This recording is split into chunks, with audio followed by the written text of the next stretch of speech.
Mayapur ISKCON মন্দিরে এলেন রাজ্যের মুখ্যমন্ত্রী শুভেন্দু অধিকারী। হেলিপ্যাডে নেমে প্রথমে তিনি সরাসরি চলে আসেন মায়াপুর ইসকনের গোশালায়।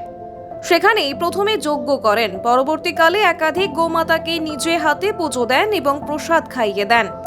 এরপর তিনি সরাসরি চলে আসেন গোশালা কক্ষে। সেখানেই কিছু সময় প্রসাদ গ্রহণ করেন তিনি। উল্লেখ, রাজ্যে পালা বদলের পর শুভেন্দু অধিকারী মুখ্যমন্ত্রী হয়ে এই প্রথম মায়াপুর ইসকনে আসলেন।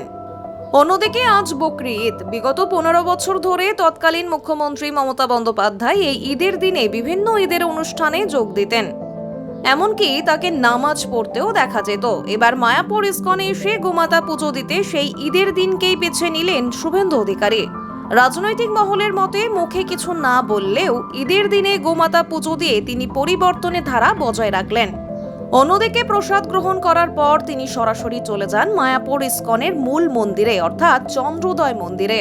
সেখানে রাধা মাধবের দর্শন করেন তিনি। কিছুক্ষণ পুজো দেওয়ার পর রাধা মাধবকে প্রণাম করে পরবর্তীকালে মহারাজদের সঙ্গে সৌজন্য সাক্ষাৎ করেন।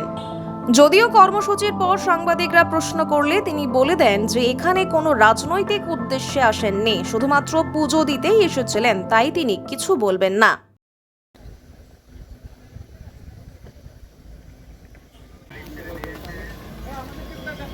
রেডি আছে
যে বাড়ি থেকে